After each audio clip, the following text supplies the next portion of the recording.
것처럼 군용법상 추행죄가 위헌의 요소가 있다는 계속해서 이어져 오고 있는데요. 이 군용법상 추행죄 관련해서 헌법재판소는 최근 7월에 합헌 결정을 내린 바 있습니다. 그리고 이전에도 총 2차례의 합헌 결정이 있어서 합하면 3번의 합헌 결정이 있었는데요. 최근 헌재 결정 사건과 관련해서 국방부에서는 2차례 의견을 개진한 바 있는데요. 여기에서 제가 2번째 의견서를 작성하면서 검토했던 것들을 바탕으로 오늘 군용법상 추행죄의 합헌성에 대해서 말씀을 좀 드리겠습니다. 앞서 말씀드린 위헌소원 사건에서 청구인이 군용법상의 추행죄는 주형법정주의 그리고 과잉 금지 원칙을 위반했고 평등권을 침해하고 있다라고 주장을 하고 있었는데요. 이 3가지에 대해서 각각 사례대로 살펴보겠습니다. 우선 죄형법정주의인데요. 죄형법정주의는 범죄의 형벌은 법률로 규정되어야 된다는 것을 의미하는데 이러한 죄형 법정주의에서 파생된 명확성의 원칙은 법률이 처벌하고자 하는 행위가 무엇인지, 그다음에 그리고 그에 대한 형벌이 무엇인지를 누구나 예견할 수 있도록 명확하게 규정해야 된다는 것을 의미합니다. 현실적으로는 모든 범죄의 유형에 대해서 전부 다 법 조문으로 규정을 할 수는 없기 때문에 예시적인 입법의 형식을 취하는 경우가 많습니다. 그리고 군용법상 추행죄도 마찬가지로 예시적 입법의 형식을 취하고 있는데요. 현행 군용법상 추행죄는 항문성교 그 밖에 추행을 금지하고 있습니다. 근데 여기에서 앞서도 계속해서 말씀해 주셨는데요. 추행이라는 개념 자체가 모호하기 때문에 이것이 명확성의 원칙에 반한다라는 주장이 일각에서는 계속해서 제기되고 있었던 거고요. 추행이라는 것은 정상적인 성적 만족 행위에 대비되는 다양한 행위를 말하는 것이고 그 대표적인 예시이자 추행의 판단 지침으로서 군용법은 항문성교를 들고 있습니다. 추행죄 보호법익에 대해서도 앞서서 계속해서 설명을 해주셨는데요. 이 추행죄 보호법익은 군이라는 공동사회의 건전한 생활과 군기를 보호하기 위해서 만들어진 법이고요.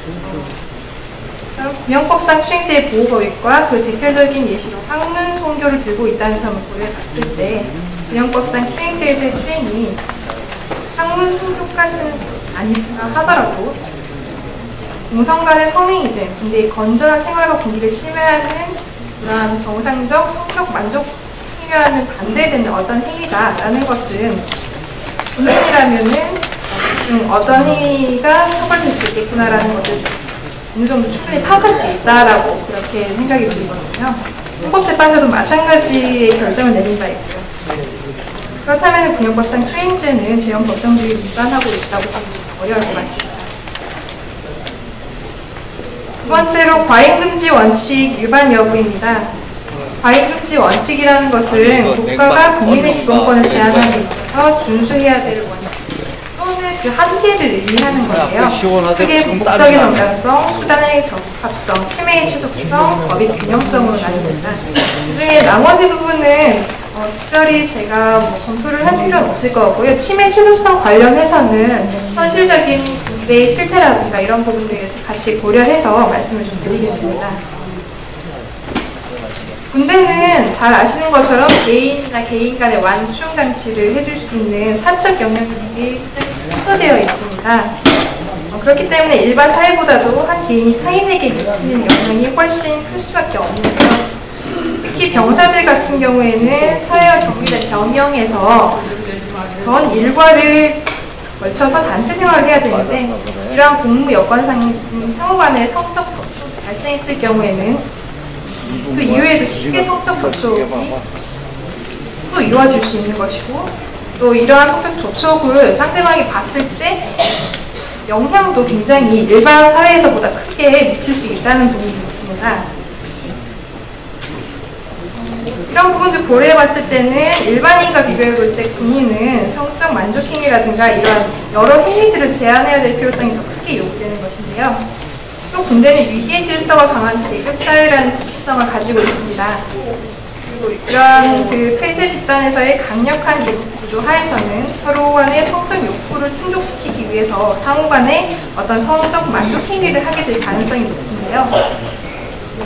때문에 이러한 군인 간의 추행 행위에 대해서 단호하게 처벌을 하지 않을 경우에는 인간 사회에서보다 훨씬 심각한 영향을 미칠 수밖에 없습니다. 근데 이를 단순한 행정적 제재인 징계만으로 규제하기에는 현실적으로 어렵습니다. 그렇기 때문에 형사적 처벌을 통해서 이러한 상황을 이연에 강제할 필요성이 있습니다. 이런 그 현실적인 필요성에 의해서도 군형법상 추행죄는 과잉금지 원칙을 위배되는 것이라고 보기는 어려울 것입니다.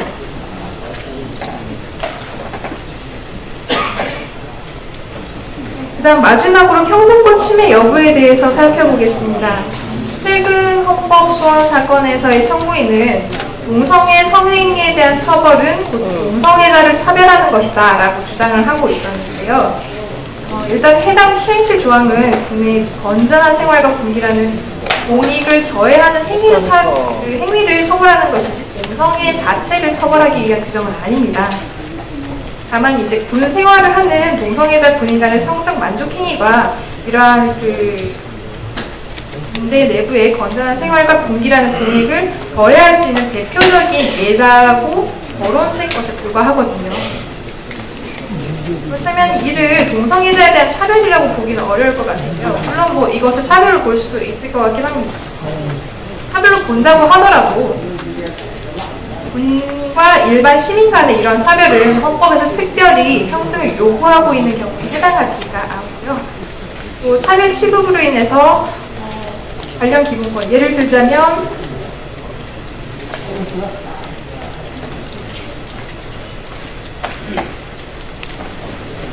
성적 자기결정권이라든가 사생활의 비밀, 자유 이런 부분들에 대해서 침해가 발생한다 하더라도 이것이 그렇게까지 중대한 제한을 초래하는 경우는 아니라고 봅니다. 그렇기 때문에 차별을 판단하는 데 있어서는 완화된 심사기준, 차별을 정당화할 합리적인 이유가 있는지를 보고 판단을 해야 될 것 같은데요. 앞에서도 설명드린 것처럼 군대는 특수성이 있는 집단입니다.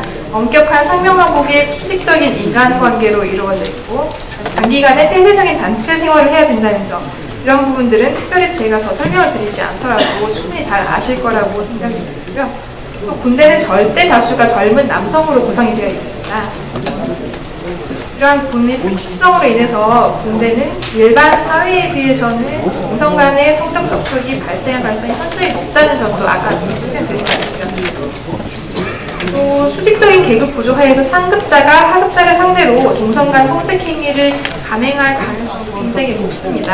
아까 선고인이 어떤 이유로 처벌을 받게 되는지도 설명을 잘 드리겠지만 그런 식으로 상급자가 하급자에 대해서 추행 행위를 하게 되는 경우도 왕왕 발생하게 되기 때문에 이런 부분들을 하기 위해서는 아무래도 일반 사회에서보다 군대에서 좀 더 제한을 해야 될 필요성이 있다는 부분은 아까도 좀 설명드린 바 있고요. 또 설사 합의하에 이루어진 것이라고 하더라도 폐쇄적인 단체 생활을 하는 특수성 때문에 이런 성적 행위가 다른 구성원들에게 지대한 영향을 미칠 수 있다는 점도 아까 설명드린 바 같습니다. 이러한 부분들 때문에 군대는 일반 사회에 비해서는 더 강도 높은 제한을 할 필요성이 있습니다. 그렇기 때문에 이 부문 자체가 동성애자에 대한 차별이 있다고 하더라도 이 부분은 합리적인 이유가 있는 차별이기 때문에 평등권을 침해하는 것이 아닙니다. 자, 그러면 마지막으로 결론을 짓겠습니다. 앞서 말씀드린 것처럼 군형법상의 추행죄는 죄형 법정주의나 과잉금지 원칙을 위반하는 것이 아니고 그다음 평등권을 침해하는 것도 아닙니다. 합헌입니다.